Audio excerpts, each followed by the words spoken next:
Buenas, el tema que me correspondió fue Nacionalismo y Revolución en el mundo afroasiático. Desde comienzos del siglo XX se habían organizado varios movimientos antiimperialistas en las colonias de Asia y África. Sus habitantes reaccionaron en distintas formas frente a la explotación y dominio de las potencias europeas. Turquía. En el Imperio Otomano surgió el movimiento nacionalista de los jóvenes turcos, el cual impulsó la llegada al poder de Mehmed V, con la finalidad de transformar políticamente al imperio. Luego de la Primera Guerra Mundial, cuando el territorio otomano fue repartido entre los aliados europeos, los jóvenes turcos, encabezados por el general Atatürk, organizaron la Guerra de la Independencia, 1919 a 1923. En 1923, Atatürk derrocó el sultanato de Mehmed VI, proclamó la República de Turquía e instituyó un Estado laico. Después de la muerte de Atatürk, en 1938, el país fue gobernado por İsmet İnönü. Turquía se declaró neutral en la Segunda Guerra Mundial, pero en 1945 le declaró la guerra de manera simbólica al eje. Egipto. Durante el siglo XIX, Egipto fue ocupado por potencias europeas interesadas en abrir rutas comerciales seguras hacia la India. En 1882, los británicos establecieron un protectorado con el cual controlaron el gobierno y el ejército egipcios. Desde comienzos del siglo XX, Egipto buscó su independencia de los británicos, hasta que en 1922 se escribió la nueva constitución y se estableció un régimen monárquico, parlamentario, con el político Shah Sallul a la cabeza. Sin embargo, solo hasta 1936 se dio por terminado oficialmente el Tratado Anglo-Egipcio. Entre 1936 y 1956 se generaron nuevas oposiciones a la intervención británica, lideradas por el militar Gamal Abdel Nasser.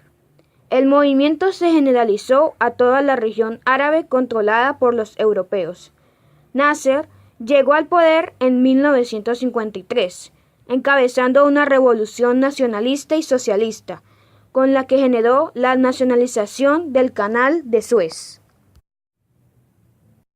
Irak. Antes de la Primera Guerra Mundial, Mesopotamia, actual Irak, era una provincia del Imperio Otomano. Como este último fue repartido entre las potencias europeas, luego de la guerra, la provincia fue ocupada por Gran Bretaña, que decretó la creación del Estado de Irak y de Transjordania. Buscó la explotación de los yacimientos petrolíferos que allí se encontraban y designó como monarca a Faisal, antiguo sultán de Siria. Frente a la intervención, los grupos nacionalistas reaccionaron organizando milicias. Irak logró su independencia en 1932, pero durante las 2 décadas siguientes tuvo que enfrentar levantamientos sociales e inestabilidad política. India. Durante el siglo XIX, la India constituyó la colonia más importante para Gran Bretaña. Su población de hinduistas y musulmanes soportaba los abusos británicos con pocas esperanzas de obtener autonomía. Sin embargo, a comienzos del siglo XX, se organizó un movimiento popular nacionalista llamado el Congreso Nacional Indio, dirigido por Mahatma Gandhi. Entre 1919 y 1947, Gandhi organizó un movimiento de desobediencia civil y resistencia pasiva, en alianza con el político Pandit Jawaharlal Nehru, con quien conseguiría la independencia en 1947. Japón, nueva potencia. Desde finales del siglo XIX, Japón creció económicamente y logró consolidar un régimen político estable. Además, en el campo militar se estableció como la principal potencia asiática. Sin embargo, su industria era frágil, pues no se podía apoyar en ninguna materia prima para exportar. Por esta razón, las élites militares nacionalistas impulsaron planes de expansionismo imperial en China, 1894 a 1895, y Rusia desde 1894 hasta 1905. La figura del emperador y la revisión de la historia imperial japonesa fortalecieron el discurso interventor, y Japón prosiguió con sus intenciones hasta la Segunda Guerra Mundial.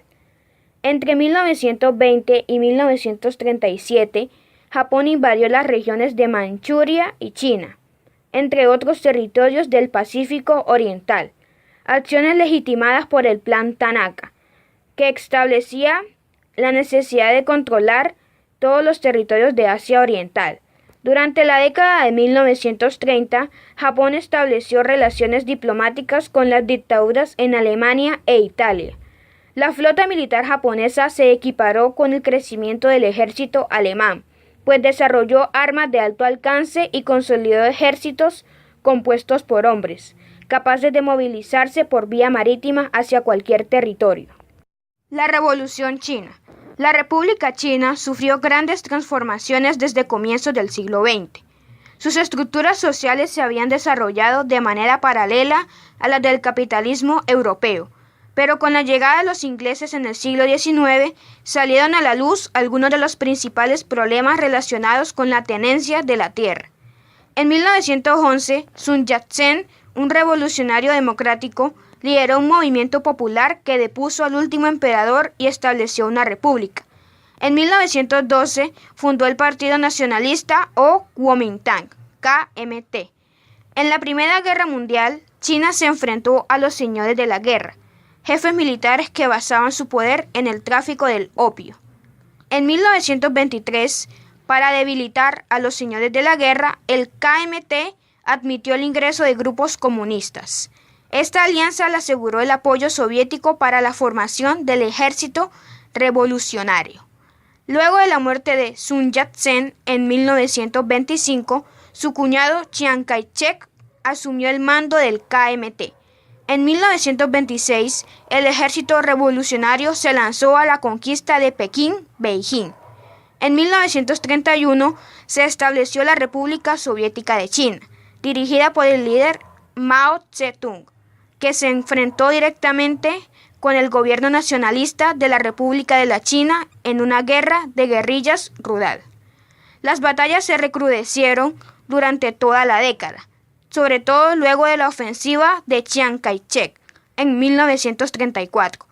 El ejército popular de Mao se movilizó hacia la frontera noroeste del país, organizó un plan de acercamiento al campesinado y buscó implementar sus primeras políticas agrarias. Esta travesía fue denominada la Larga Marcha. En 1935, con la invasión de Manchuria por parte de los japoneses, el ejército de Mao fue ganando cada vez más territorios. En octubre de 1949, el ejército de Mao entró en Pekín sin disparar una sola bala. Desplazó al gobierno nacionalista e instauró la República Popular de China.